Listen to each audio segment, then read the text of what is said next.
My husband screamed over the phone. "Why did you leave our child home alone?" I whispered back. "Huh. Our child is asleep. I'm lying right next to our child." His voice dropped to a dangerous calm. "Impossible.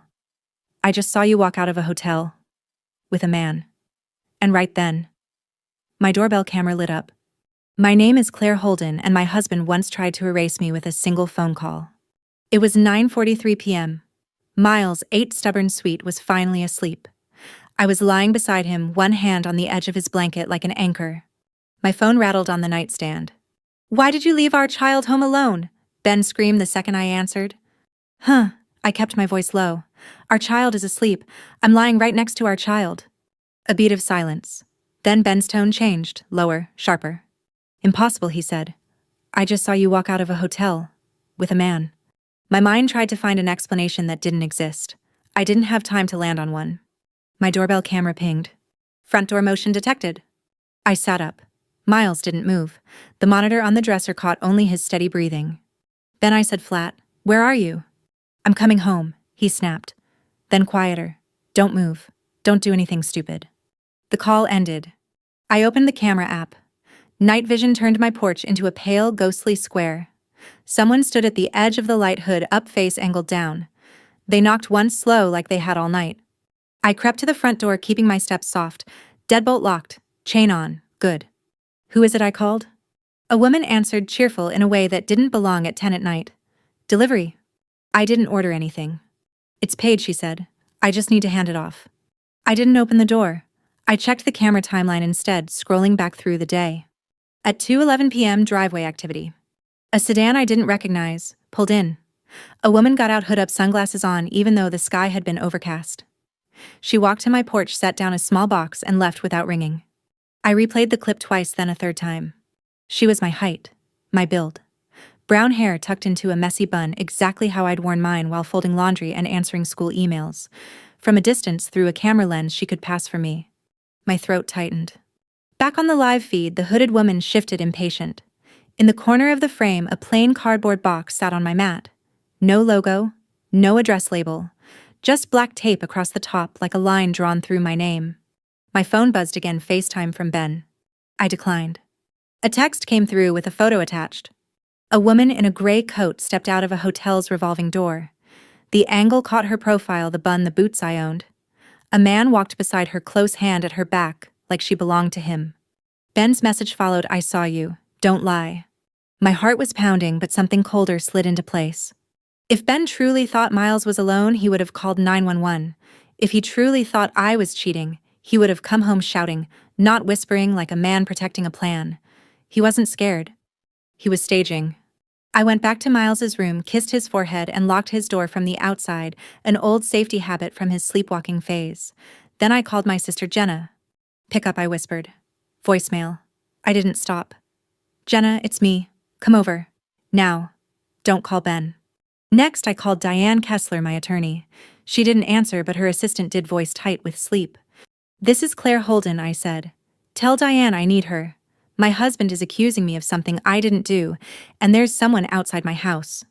I ended the call and looked back at the camera feed.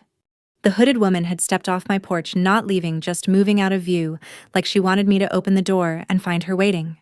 Somewhere down the street, an engine started.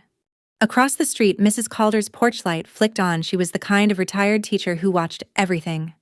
I could already picture the story Ben wanted her to tell, poor husband, reckless wife. I didn't open the door. I didn't touch the tape. I went to the kitchen, took the box cutter from the junk drawer, and held it like a decision. Then I stood in the dark hallway, listening to my own house breathe, watching my front porch on my screen, waiting to see who would knock next. Ben didn't come home that night. That was the first thing that told me this wasn't rage, it was strategy. At 10:12 p.m., his location dot stopped moving on our shared app. Not at the office, not on the highway. It hovered 3 miles away near the Marriott off Route 16. The same hotel in the photo. Jenna arrived at 10:26, hair thrown into a messy ponytail, still in sweatpants. I let her in through the garage. I didn't want the porch camera catching her face. "What happened?" she asked. I handed her my phone. She studied the photo. "That's not you." "I know. She looks like you." "From far away," I said. "From the right angle." Jenna zoomed in. The coat's wrong. Yours has brass buttons. That one's matte. I hadn't even noticed that. My pulse steadied a fraction. We sat at the kitchen table like we were reviewing taxes instead of my marriage. Ben texted again. I'm filing in the morning. I have proof. Don't make this ugly. There it was. Not what were you doing? Not explain this. Just, I have proof. He didn't want answers. He wanted leverage. At 10:41 p.m., my phone rang again. I answered this time, putting it on speaker. You calmed down yet? I asked evenly. You should be asking me that, Ben replied. No yelling now. Controlled. I saw you. I followed you out of the parking garage. Which garage? Silence. The Marriott, he said finally. What time? Another pause. Around 6. I looked at Jenna. At 6, I'd been on Zoom with Miles's math tutor.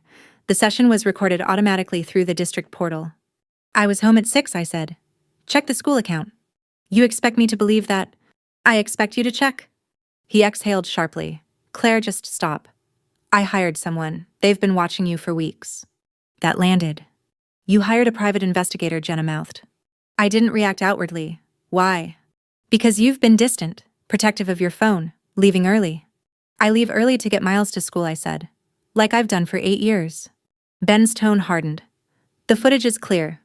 You walking into that hotel at 5:32 p.m. and walking out with him at 6:08. Footage. Not a coincidence photo. Video. Send it, I said. He hesitated. Send it, I repeated. A minute later, another clip arrived. Grainy security footage from across the street. A woman my height, my posture crossing toward the hotel entrance. Head slightly down, hair up. It was good. Not perfect. But good enough for someone who wanted to believe. What's his name, I asked. Who? The man. If you hired someone, they identified him. Ben didn't answer. You don't know, I said quietly. I don't need to, he snapped. The divorce attorney does. There it was again. Already arranged, already packaged. You filed already, I said. He didn't deny it. Jenna leaned closer to the speaker. Ben, this is insane. Stay out of it, Jenna. Did you check Claire's card statements? She shot back. Hotel charge parking. I don't need to check anything, Ben said. The PI confirmed it. Confirmed what? That someone who looked like me entered a building? I stood up and walked to the cabinet where we kept financial files, pulled out the binder. Ben, I said calmly, flipping pages, our joint credit card shows no Marriott charge today. She used cash, he said too quickly. I stopped turning pages. He corrected himself. You slipped? Silence. Jenna's eyes met mine. There it was. A crack. Ben, I said slowly, if you really believed Miles was alone tonight, you would have called the police. He didn't respond. You called me instead, I continued. You wanted me scared, defensive. That's not true. Then come home. More silence. Finally, not tonight. The line went dead. Jenna leaned back. He's building a case. For custody, I said. The word hung heavy between us. Ben had always cared about appearances. Church on Sundays, HOA meetings, volunteer events twice a year so people would see. He liked being seen as steady, reliable. If he could brand me reckless, unfaithful, it shifted everything. Judges notice character. Neighbors talk. Why, Jenna asked softly. I already knew. 2 weeks ago, I'd found an unfamiliar bank notification on the iPad, an account under Ben's name only. Transfers. Large ones, not business. When I'd asked, he'd said it was investment liquidity. Now I understood. If he could prove infidelity, he could push for a fast settlement. Distract from whatever he'd been moving. Jenna, I said I need the name of the best forensic accountant you know. She blinked. Claire. This isn't about a hotel, I said. It's about money.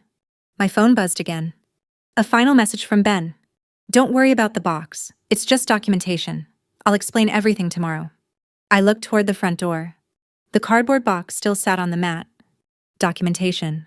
He wanted me to open it, to panic, to react. Instead, I locked the financial binder in my briefcase. And for the first time that night, I smiled. Because Ben thought he was ahead. But he'd just shown me his hand. I didn't sleep. Jenna took the couch. I stayed in Miles's room listening to the quiet rhythm of his breathing like it was proof I still had something solid. At 6:12 a.m., before the sun had fully broken through the blinds, I logged into our joint accounts. Ben had always handled the big picture finances, investments, retirement, insurance policies. I handled groceries, utilities, school tuition.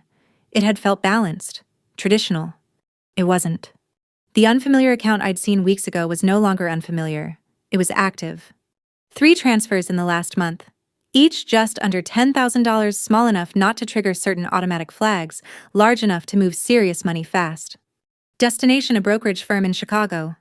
No discussion, no signature from me. I took screenshots, downloaded PDFs, emailed everything to a new address I created at 6:19 a.m., one Ben didn't know about. By 7:30, Miles was dressed and eating cereal. I kept my voice steady, my movements normal.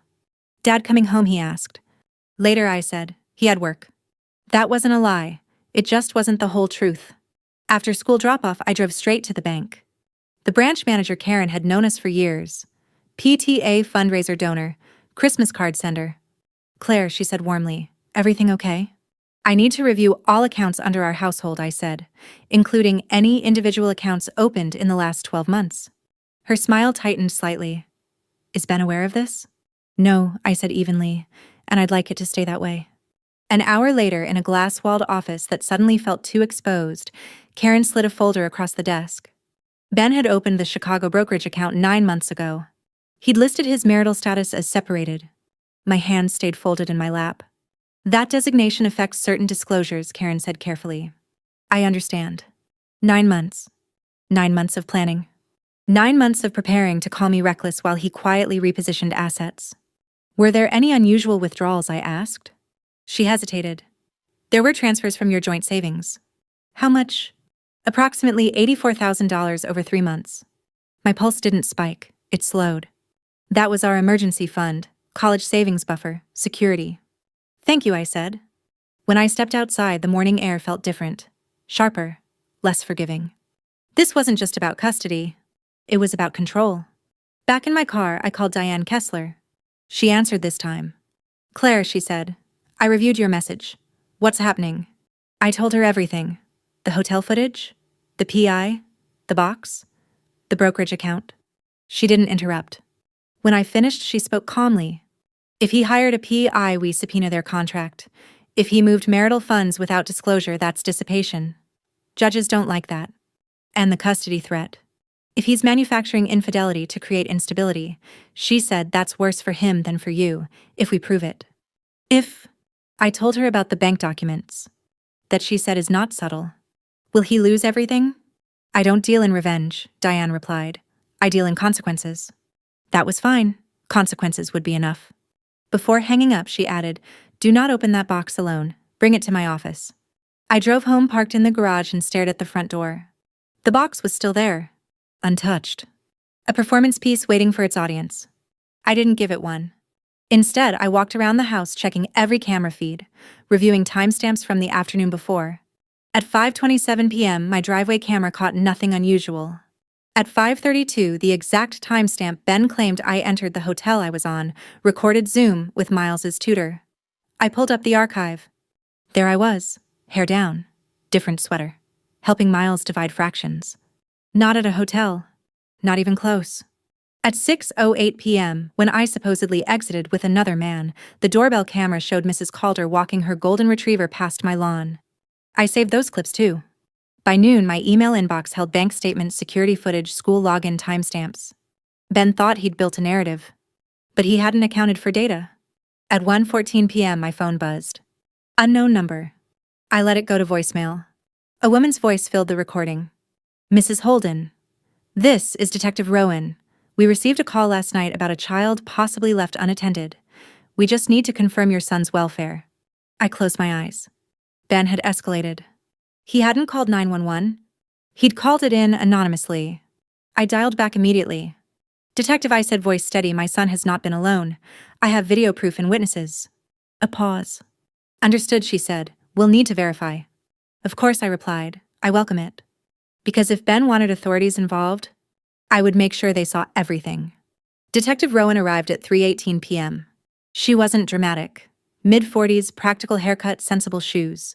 The kind of officer who had seen enough domestic disputes to recognize patterns. "Mrs. Holden," she asked at the door.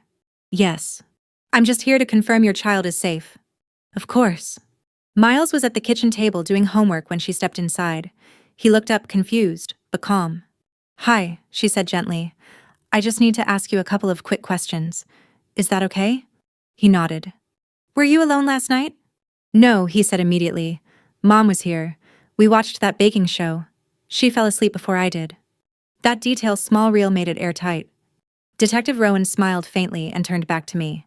"Do you have any footage from last night?" "I do." I showed her the bedroom camera, the hallway cam, the time-stamped Zoom recording from 5:30 p.m. the day before. Everything aligned. Her expression shifted subtly. "And the call?" she asked. "Your husband reported concern." "Yes," I said evenly. "But he didn't call 911. He called me first." She made a note of that. "Mrs. Holden," she said carefully, "are you aware of any custody dispute in progress?" "Apparently," I replied. "He informed me last night he intends to file." She nodded, not surprised. Off the record, she added, lowering her voice slightly, "False reports during divorce proceedings are not uncommon." I assumed as much. She handed me a card. "If anything escalates, call directly." When she left, I stood in the doorway for a long moment. Ben had crossed a line. Anonymous call, police verification, attempted documentation of neglect. This wasn't emotional, it was tactical. And tactics leave fingerprints. At 4:02 p.m., I drove the box to Diane's office. We opened it together under fluorescent light. Inside, printed stills from the hotel footage, enlarged, highlighted, a typed timeline of my movements, and a notarized statement from the private investigator claiming visual confirmation of Mrs. Claire Holden entering and exiting the Marriott with an unidentified male. Diane read silently. Then she smiled, a slow, clinical expression. "He paid for this," she said. "Yes." "He signed a contract." "Yes." She tapped the notarized page. "Then he just handed us discovery." I felt something settle in my chest. Not relief, not yet. But clarity. "If we subpoena the investigator," she continued, "we get metadata, raw footage, payment method, correspondence. And if the woman in the video isn't me, then we prove fabrication." Diane looked up at me directly. "Claire, has your husband ever shown signs of controlling behavior?" "Yes," I said without hesitation now. "Financially, socially, subtly." She nodded. "This fits." We drafted a temporary protection order request, not because I feared violence, but because filing first shifts positioning. At 6:17 p.m., Ben finally came home. He didn't knock. He unlocked the door with his key. I was at the dining table with paperwork neatly stacked. He paused when he saw the box missing from the porch. "You opened it," he said. "I did. And I forwarded it to my attorney." His jaw tightened. "You think this is funny?" he asked. "No," I said calmly. "I think it's expensive." Silence filled the space between us. "You embarrassed me," he said quietly. "With what I asked?" He hesitated just long enough. "With your behavior." "Ben," I said, voice flat, "I was home. I saw you." "You saw someone?" His eyes flickered. Not doubt, calculation. "You're lying," he said. "No," I replied. "But someone is." He took a step closer. "Do you have any idea what this will do to you in court?" "Yes," I said. "Do you—" That landed. He didn't yell, he didn't threaten. He just stared at me like I was no longer predictable. And that unsettled him more than anger ever could. "You've changed," he said finally. "No," I answered. "I've been paying attention."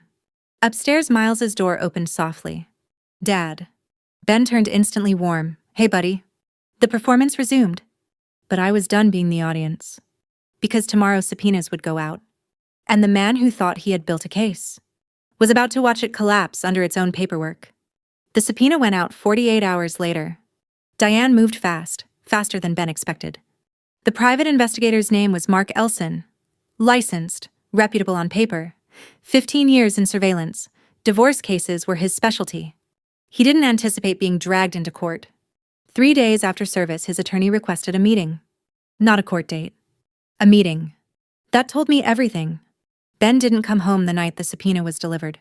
He texted instead. "You're overreacting. This doesn't have to be ugly." I didn't reply. At Diane's office, Elson arrived with a folder and a tight smile. He looked like a man who preferred staying in shadows, not fluorescent-lit conference rooms. "I acted on client instructions," he said immediately. "Of course you did," Diane replied evenly. "We're not questioning that." She slid a printed screenshot across the table, the Zoom archive of me helping Miles with fractions at 5:34 p.m. Your footage places Mrs. Holden entering the hotel at 5:32 p.m., she said. Explain that. Elson shifted. Camera angles can distort time. We've reviewed the raw file, Diane said calmly. Metadata confirms timestamp accuracy. Silence. Perhaps Elson tried your client used an accomplice to create alibi. That almost made me laugh. So now I'm staging Zoom sessions with my child to hide an affair, I asked. He didn't meet my eyes. Diane opened another folder. Bank transfers. The brokerage account. Payment receipt for Elson's services paid from Ben's undisclosed Chicago account. You were hired, she said 9 days before the alleged hotel sighting. Elson stiffened. Your client provided the woman. Diane continued. Correct. No, he said too quickly. Diane didn't blink. We have footage from Mrs. Holden's driveway at 2:11 p.m. the same day. A woman matching the build of the hotel subject appears. Same coat, same gait. She approaches the property. Elson's jaw tightened. You followed the wrong woman, Diane pressed. Or you followed the right woman at the wrong house. There it was. A micro-expression, barely visible.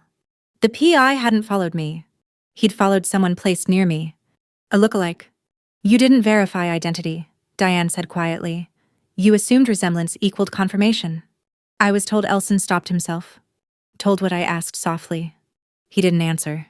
Diane leaned back. We're prepared to file for fraud and professional misconduct. That landed. Elson exhaled slowly. I was instructed to document movement from the Marriott. The woman fit description provided. Provided by whom, Diane asked. Elson looked at me. Then at the table. Your husband. I felt the air thin slightly, but I didn't move. Did he identify her by name, Diane asked. No. Did you confirm with facial recognition, driver's license? Anything? No. So you created a narrative around resemblance, Diane said. Elson didn't argue. Diane closed the folder. We're offering you a choice. Provide full documentation and testimony that identification was inconclusive or face civil liability. Elson swallowed. You'll have cooperation, he said. When we stepped into the hallway, Diane's voice stayed measured. He gambled, she said, and hired someone sloppy. It wasn't sloppy, I replied quietly. It was arrogant. Ben believed he could steer perception. That image alone would be enough. He underestimated records. He underestimated consistency. And he underestimated me. That evening, Ben finally walked through the front door. He looked tired. Not remorseful, just tired. We need to talk, he said. We are, I replied. You're blowing this out of proportion. You called the police on me. I was worried. No, I said calmly. You were positioning. He flinched barely. The investigator is retracting identification, I continued. He admits he didn't confirm it was me. Ben's face hardened. You pushed him. No, I said. The truth did. He stepped closer, lowering his voice. You think this ends well for you? Yes, I said simply, because I didn't lie. Silence. He searched my face like he was looking for the woman who would panic. She wasn't there anymore. Upstairs, Miles laughed at something on his tablet. Ben looked toward the sound. And for the first time since this started, he realized the narrative was slipping. Because the woman who walked out of that hotel was never me. And the man who tried to sell that story was about to answer for it. The temporary hearing was set for 10 days later. 10 days of silence in the house. Ben moved into the guest room. We coordinated schedules like colleagues, not spouses.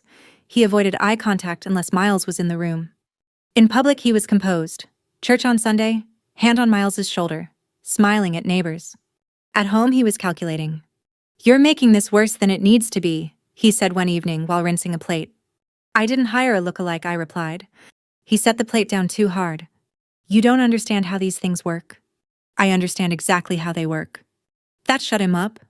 The morning of the hearing, I wore navy. Not dramatic, not fragile, structured. Ben wore gray, neutral, controlled. The courtroom was smaller than I expected. Fluorescent lights, padded benches, a portrait of a flag behind the judge. Diane sat beside me, calm as ever. Across the aisle, Ben's attorney avoided my eyes. When the judge entered, the air shifted. This wasn't about marriage anymore. It was about credibility. Ben's attorney went first. Your Honor, we have documented evidence of Mrs. Holden engaging in inappropriate conduct at a hotel during a time when her minor child was allegedly unattended. Allegedly. The word felt clinical. They submitted still images from the surveillance footage. The judge studied them briefly. Diane stood. Your Honor, we request to submit complete video files, metadata, and corroborating alibi documentation. She handed up a binder. Time-stamped Zoom recording, school portal login, doorbell footage, bank records showing payment to the PI from an undisclosed account marked separated. The judge's eyebrows lifted slightly at that designation. Diane spoke evenly. The investigator has formally acknowledged he did not confirm the identity of the woman in the footage. He relied solely on resemblance and client assertion. The judge turned toward Ben. "Mr. Holden," she said, voice steady. "Did you identify the individual in that footage as your wife, without verification?" Ben hesitated. "Yes," he said. "Did you contact authorities alleging child neglect prior to confirming your wife's whereabouts?" Silence. "Yes." "And were you aware of funds transferred from a joint account to a separate brokerage account prior to initiating divorce proceedings?" Ben's attorney shifted uncomfortably. "That is a financial matter," he began. The judge raised a hand. "Answer the question, Mr. Holden." "Yes." The courtroom grew very quiet. The judge looked back at Diane. "Are you alleging dissipation of marital assets?" "Yes, Your Honor." She flipped through the financial statements. $84,000, she said aloud. Ben stared straight ahead. The judge leaned back. "False or unverified allegations used to gain custody leverage," she said slowly, "are viewed unfavorably in this court." Her eyes settled on Ben. "I will not tolerate weaponizing law enforcement in domestic disputes." Ben's jaw tightened, but he said nothing. Diane didn't push further. She didn't need to. The evidence was doing the talking. When it was my turn to speak, I kept it brief. "I have never left my child unattended," I said, "and I have never entered that hotel." No trembling, no tears. Just fact. The judge issued temporary orders. Primary residence with me. Scheduled visitation for Ben. Full financial disclosure within 14 days. And a warning explicit about further unsupported accusations. The gavel didn't slam dramatically, it just tapped. And it was enough. Outside the courthouse, reporters weren't waiting. This wasn't headline news. But for us, it was seismic. Ben walked ahead of his attorney's steps, tight shoulders rigid. "I didn't chase him." Diane touched my arm lightly. "This isn't revenge," she said. "I know," I replied. It wasn't about humiliation. It was about exposure. Ben had tried to build a version of me that didn't exist. And under oath, it collapsed. That night, when he packed a suitcase to stay elsewhere temporarily, he didn't argue. He paused at the door. "You've changed," he said again. "No," I answered. "You just don't control the story anymore." He didn't respond. He left quietly. And for the first time since that phone call, the house felt steady again. Ben didn't come back to the house after the hearing. Not to sleep. He picked up Miles for scheduled visits. Exactly on time, returned him exactly on time, and kept conversations with me limited to logistics. Homework done, yes. Soccer cleats in the trunk, yes. We spoke like coworkers exchanging inventory. But word travels in suburban neighborhoods. Mrs. Calder stopped me one afternoon while I was bringing in groceries. "I heard there was confusion," she said delicately. "There was misinformation," I replied. She nodded slowly. "I've lived here long enough to know the difference." That mattered more than I expected. Reputation isn't built in a courtroom. It's built over years of showing up. And I had shown up. Ben, meanwhile, was dealing with consequences that weren't as visible. His attorney requested a settlement conference, quickly. Diane reviewed the financial disclosures when they finally arrived. Ben hadn't just moved $84,000. He'd shifted nearly $120,000 across layered accounts. Investment liquidity, he'd called it. In reality, it was pre-divorce positioning. The judge didn't appreciate that. Neither did the mediator. During settlement talks, Ben's tone was controlled, but thinner now. "You're asking for too much," he said across the conference table. "I'm asking for what was ours," I replied. Diane slid a spreadsheet toward him. Reimbursement of transferred funds, legal fees, adjustment in equity distribution due to dissipation. And custody remains primary with Mrs. Holden, she added calmly. Ben's attorney leaned in toward him and whispered something urgent. Ben's jaw tightened. "You're punishing me," he said quietly. "No," I answered. "The paperwork is." That was the part he couldn't fight. Evidence doesn't argue, it accumulates. By the end of the third mediation session, terms were nearly finalized. Ben would repay the misallocated funds through asset redistribution. He would cover a portion of my legal costs. And he would attend court-ordered co-parenting counseling. Not as punishment. As correction? The counselor's office was neutral. Beige walls, Two armchairs angled toward each other. The therapist, Dr. Heller, asked simple questions. Mr. Holden, why did you believe the footage so quickly? Ben hesitated. It looked like her. That's not what I asked, Dr. Heller said gently. Ben swallowed. Because I needed it to be. Silence settled in the room. Dr. Heller nodded. Needed it to be true. Yes. I didn't speak. I didn't need to. Ben's voice was quieter than I'd ever heard it. I thought she was pulling away, he admitted. I thought I was losing control. Control? There it was. Not heartbreak. Control. Dr. Heller turned to me. How did it feel to be accused? Cold, I said simply, like I was being erased. Ben looked at me, then not defensive, not angry. Just aware. That didn't fix anything. But it shifted something. By the time the final agreement was signed, there were no dramatic apologies. No tearful reconciliations. Just signatures. Ben moved into a townhome across town. Miles adjusted faster than either of us expected. Kids often do when adults stop fighting.